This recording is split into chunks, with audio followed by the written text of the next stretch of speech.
Good morning, TikTok. Good morning, YouTube. Y'all, I was watching Joe Scarborough this morning, and he was talking about Donald Trump wants them to change the name back from the Washington Commanders to the Washington Redskins.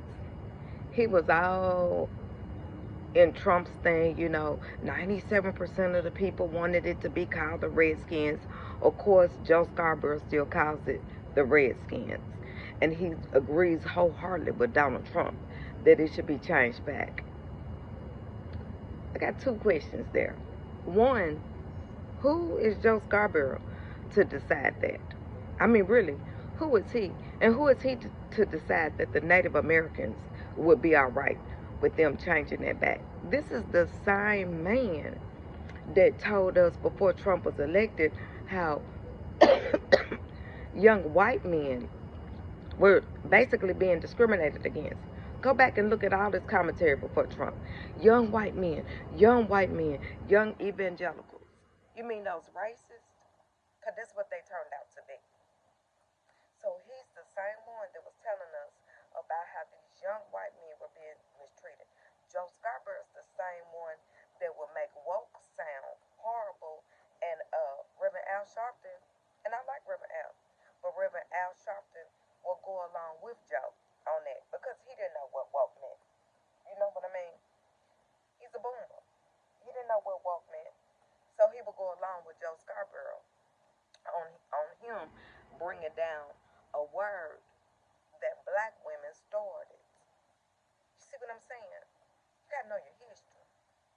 But Joe, he's always some type of way able to make white men into the victim. But every other fashion, every other race, you're whining. Pull yourself up by your bootstraps. See, that's Joe's thing.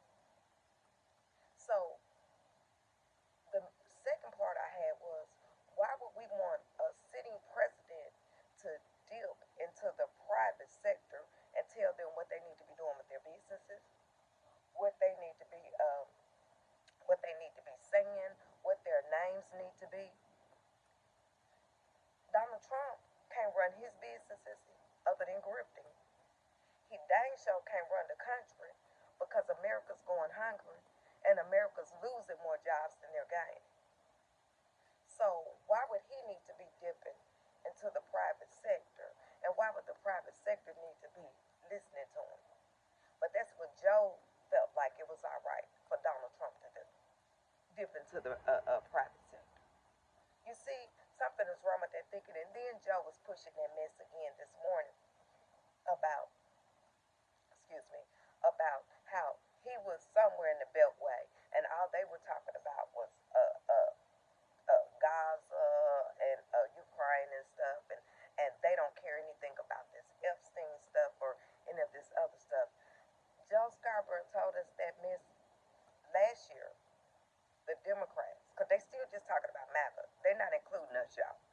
They told us that mess last year, and Joe Scarborough told us that the real world is not YouTube. The real world is not TikTok. The real world, Instagram, none of them. That's not the real world. That's what Joe Scarborough told us. And a lot of Democrats listened to that, pumped a lot of money into mainstream media. When I was writing to the DNC the whole time, you need to get where the young people are. And they're on these apps because they only listen to 5 minutes of news. So I've been writing them that for years.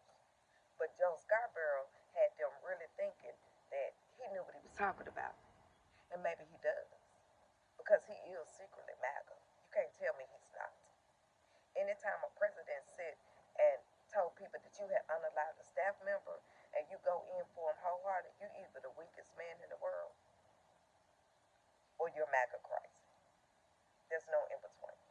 From an angry black woman out of Tennessee, y'all, let's get out the mud. Don't worry about council culture. Stay woke so you ain't got to get woke. The have-nots with the feet, the house with